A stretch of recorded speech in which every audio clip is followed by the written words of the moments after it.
तो आज हम डिस्कस करने वाले हैं 5 ऐसे टॉपिक्स जो हम पपी एज में सिखाने चाहिए। तो फर्स्ट ऐसे उसमें आता है प्लेस कमांड। प्लेस कमांड इसलिए होता है इम्पॉर्टेंट इसलिए कि जैसे घर में कोई गेस्ट आता है या डोर बेल बजती है तो वो डॉग एक्साइटेड हो जाता है। तो कई लोग क्या होता है कि डॉग लवर नहीं होते, तो उसको पता होना चाहिए आपने कमांड किया प्लेस तो वो अपनी जगह पे जाके बैठ जाए। जगह उसकी ऐसी होनी चाहिए जैसे मान लो आप कैसे भी सिखा सकते हो, लाइक केज उसका पर्टिकुलर एरिया, कैनल उसका हो सकता है या पर्टिकुलर उसका बेड हो सकता है। तो आप उसे कमांड करो प्लेस, देन वो अपनी जगह पे जाके बैठ जाए। तो सेकेंड चीज़ ये है फूड परमिशन, जो हम सिखाते हैं पपी को। फूड परमिशन इसलिए काम आता है ताकि जो हम उसको मील देते हैं उसके बाउल में वो मतलब इतना एक्साइटेड ना हो और जो उसे कमांड के साथ उसको दे पाए।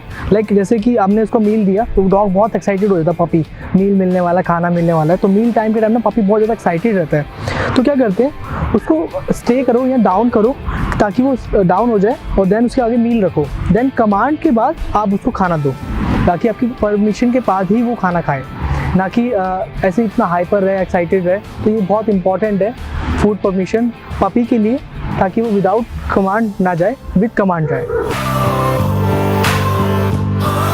टॉयलेट ट्रेनिंग थर्ड चीज़ जो है वो बहुत इंपॉर्टेंट है पपी एज में। घर में कोई आता है, हम खाना खा रहे हैं तो घर के अंदर ही पपी जो है सूसू पॉटी कर रहा तो वो बहुत ख़राब लगता है। तो ये इंपॉर्टेंट है बहुत। अगर नहीं सिखाओगे तो वो पपी एज तक, मतलब बड़े एडल्ट तक वो यही घर में ही करता रहेगा, तो उसके बाद सिखाना बहुत मुश्किल है। तो पपी एज से हम कैसे सिखाएंगे उसको, जैसे उसको मील देते हैं हम हर टाइम, जैसे पपी है तो 3 टाइम्स मील दोगे आप, तो 3 टाइम मील के बाद इमीडिएटली मील कंप्लीट करने के बाद आप उसको बाहर ले जाओ, जहाँ टेरेस पे ले जा सकते हो, बैल्कनी में ले जा सकते हो, या नीचे का फ्लोर है तो आप नीचे भी ले जा सकते हो उसको, ताकि वो बाहर उसकी हैबिट बने बाहर करने की, ना कि घर के अंदर करने की। आप करोगे इसको मील के देने के बाद उसको बाहर लेके जाओगे तो उसके बाद वो सूसू पॉटी करने लग जाएगा, उसकी हैबिट बन जाएगी, आदत हो जाएगी, तो फिर वो घर के अंदर नहीं करेगा।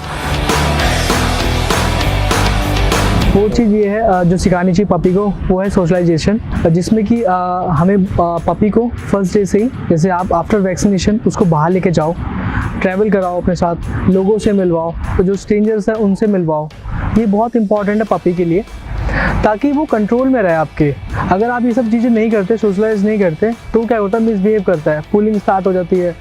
और वो जैसे कि कोई घर में गेस्ट आता है या घर में बाहर भी आप वॉक करा रहे हो तो कोई मिलता है तो वो बहुत ज़्यादा हाइपर हो जाता है बहुत जल्दी, कंट्रोल में नहीं रहता आपके।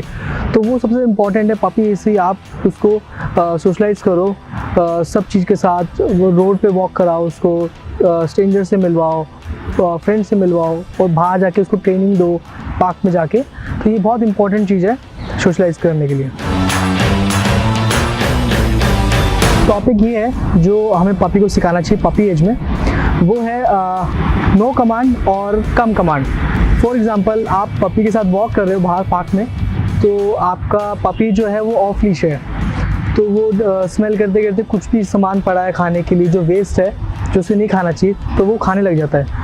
तो कमांड दो नो, और वो उस चीज़ को इमीडिएटली स्टॉप कर दे, उस बिहेव को, वो खाना। और कम कमांड इसलिए इम्पॉर्टेंट है कि जैसे उसने बिहेव स्टॉप करा तो आपके पास आ जाए वो, और या फिर जैसे कि वो ऑफ लीश घूम रहा है पार्क में और कुछ लोगों के पास मिलने चले जाता है, बच्चों के साथ खेलने चले जाता है, किसी भी रोड की तरफ चले जाता है जहाँ ट्रैफिक हो रहा है, तो उसको कम आना बहुत इंपॉर्टेंट है और आपके पास आ जाए पपी।